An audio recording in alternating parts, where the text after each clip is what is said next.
Uma pauta que eu digo que é sempre atual, né? Poder entender um pouco mais da nossa alimentação e o impacto que o consumo de algumas coisas pode trazer, tanto para melhorar o organismo como um todo e até numa questão de manter o peso. Hoje a gente vai falar de fibras, então convidamos a nutricionista Fátima Corradini. Bem-vinda! Tudo bom? Ai, que mesa bonita! A gente já bate o olho assim nos elementos, tudo que a gente adora, país tropical, ainda bem. Graças a Deus. Que tem muita coisa boa. Exatamente. Vamos lá, para a gente começar, as meninas separaram algumas imagens e alguns temas dentro da questão das fibras. Mas, para iniciar, o que a gente tem que entender hoje por fibras e explicar um pouquinho aquela história, né? Fibras solúveis, fibras insolúveis, o que é isso? Bem-vinda. Bom, hoje a nossa alimentação, né, como é sabido, está muito fora do preconizado, né? Principalmente aí com a situação da pandemia, a gente acabou aderindo um pouquinho mais para a alimentação mais rápida, né? É verdade. É aquela famosa frase, né, que a gente sempre como nutricionista indica, né? Desembale menos e descasque mais. Verdade. Né? E na verdade tem acontecido o contrário. Então, rapidamente falando sobre fibras, a gente tem dois grupos de fibras, né? Fibras são polímeros de carboidrato que não são digeridos pelo nosso organismo, mas tem uma ação muito importante em diversos pontos que a gente vai falar posteriormente. Então, por exemplo, as fibras solúveis é uma fibra que forma goma. Ela tem um efeito metabólico no intestino, né? E ela tem alto poder de saciedade, ela tem funções metabólicas muito importantes para o nosso organismo e está aí presente, né, ambas as fibras em alimentos de origem vegetal. Tá, legal. As fibras insolúveis são aquelas fibras que dão a estrutura, né, da verdura, do legume, como as cascas, né, a estrutura que mantém as folhas em pé e não são digeridas pelo nosso organismo, mas elas também têm uma ação propulsora do produto realizado por essa fibra solúvel. Então a gente precisa das duas. Das duas. Então hoje nós temos aí pela OMS uma recomendação de 25 a 35 gramas de fibras por dia. Tá. E o ideal é que essas fibras sejam consumidas de uma forma mista, porque uma auxilia a função da outra e fazem aí um trânsito intestinal mais saudável, que é o que vai favorecer o organismo como um todo. E se a gente for olhar, tá bem completo, né? Então, pensando no reino vegetal, que é onde a gente encontra a maior parte, se a gente comer um pouquinho toda semana, dar uma variada e fazermos as compras na feira, no hortifruti, acabou, a gente já garante praticamente tudo isso. Exato, e são alimentos de custo acessível, né? Aquilo que foge um pouco do que é moda, né? Do que é mais prático, embora a gente tenha alguns recursos aí que a gente trabalha com algumas fibras no mercado para complemento, o alimento ele te fornece isso. Né? E é muito simples você inserir em todas as refeições do dia. Porque tem uma coisa importante, as fibras no organismo, ela faz um efeito durante umas 24 horas no nosso corpo. Tá. Então, por isso é importante que ela esteja presente em todas as refeições. Perfeito. Vamos começar então com um passo a passo aí para a gente falar em diversos aspectos como a gente pode colher os benefícios. Na tela, primeiro. Então, vamos lá. O efeito das fibras, pensando no equilíbrio do peso corpóreo. Elas podem ser aliadas do emagrecimento? Completamente, Carol. A fibra, ela tem essa propriedade de formar o gel, né? Então, a fibra solúvel, quando ingerida, ela forma esse gel. E esse gel, ele faz com que o esvaziamento gástrico seja mais lento. E durante esse período, ele vai englobando algumas moléculas de lipídio, ela vai englobando a glicose. Tá. Então, isso faz com que o esvaziamento gástrico seja mais lento e pequenas partículas sejam liberadas para o organismo. E a grande porção vai para o bolo fecal, para a formação do bolo fecal. Então, o poder da fibra é esse, ela forma esse gel que promove a saciedade. Que legal. Então, quando a gente diz para comer a verdura antes, né, do prato principal, é justamente por isso, porque você já ingere a fibra e ela vai formando, né, metabolicamente esse gel e vai dando uma saciedade e, consequentemente, você começa a ingerir um pouco menos.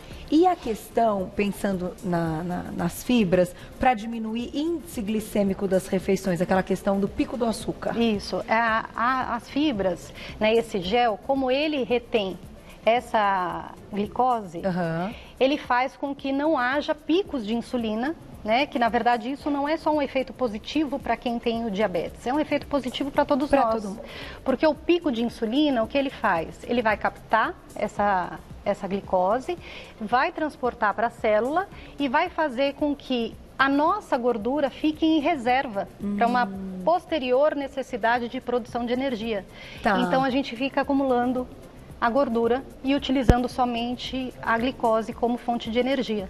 Então, nesse caso, qual seria o ideal? A fibra solúvel ou insolúvel? A solúvel. A solúvel. Nesse sentido é a solúvel. Por isso que a gente tem aqui a aveia e muita gente dá a dica, vai comer uma fruta? Joga a aveia. Exatamente. A casca também desses alimentos, então de uma maçã, se você comer com a casca, cenoura, tudo com a casca, a fibra se encontra na casca. A fibra solúvel, ela está no miolo da fruta. Ah, solúvel é no miolo. No miolo da fruta.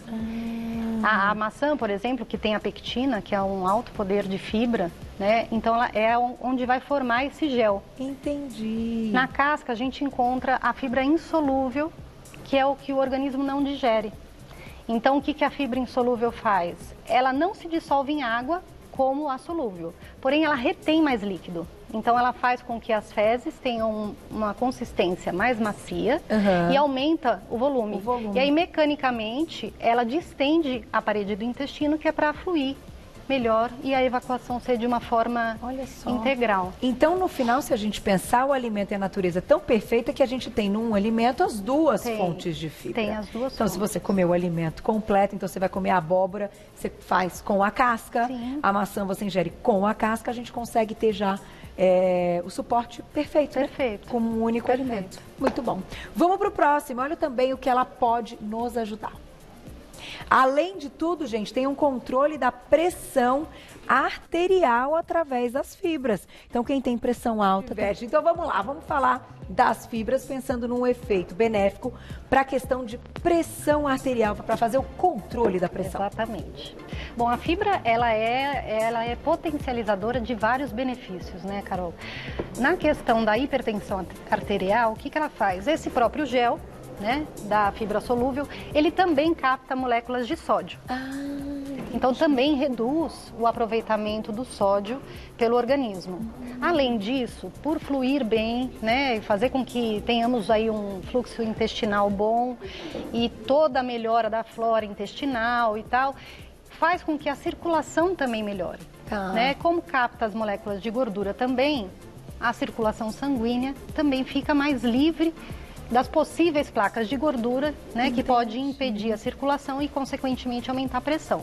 Que interessante. Então, ela tem um fator direto, que ela capta o sódio, e tem um fator indireto, porque ela melhora a circulação sanguínea. E a diretora perguntou se tem um horário específico para o consumo. Então, vai fazer diferença a gente comer ao longo do dia, ou se eu colocar mais no café da manhã ou mais à noite, enfim, pode favorecer? Não, o ideal é que ela esteja presente em todas as refeições. Um pouquinho em todas as refeições. Desde que haja o processo digestivo e todo esse caminhar aí pelo trato gastrointestinal, é importante que tenha fibra, porque ela vai agir em todas as refeições. E só até para o público não ficar com dúvida, o pãozinho está representando aqui as fibras de um pão integral. Exatamente. Tá.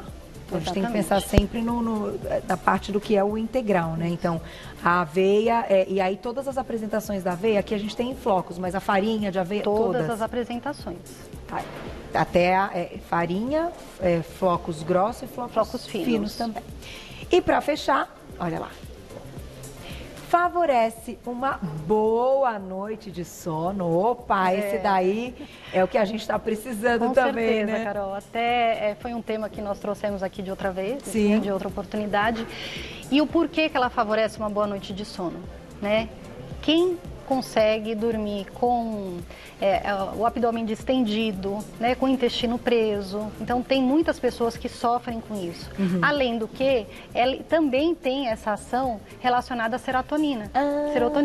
Para ser liberada. Para ser liberada de acordo com essa fermentação das bactérias, o acetato, o butirato. Então, acaba desencadeando a produção da serotonina também. Puxa, então nesse sentido dá uma relaxada muito maior para a gente ter uma noite É um de item sono. muito completo. Vale a pena investir. Então, se a gente tiver uma alimentação toda equilibrada, pensando nos itens que a gente tem aqui na mesa, beber muita água. Sim. e fazer um rodízio de alimentos, a gente não precisa se preocupar, porque estaremos ingerindo fibras. Estaremos ingerindo. E estaremos mais felizes, porque tem essa questão, né? Intestino feliz, corpo feliz, né? E ainda mais protegidos com tudo que a gente Exatamente. mostrou. Muito bom. Vou agradecer a Fátima Corradini mais uma vez junto com a gente, ela que é nutricionista. Quem quiser, vai lá no Instagram para acompanhar o trabalho, que é o @a gestão do propósito. Exatamente. Tudo junto. O gestão não tem acento. @a gestão do propósito no Instagram. Vocês já encontram todo o trabalho e mais informações. Muito obrigada, até a próxima. Até a próxima. Amanhã o programa é ao vivo e quem vai estar com vocês é minha querida amiga Camila Galete. Eu vejo vocês ao vivo na segunda-feira. Ó, ótimo final de semana. Um beijo pra vocês e até lá.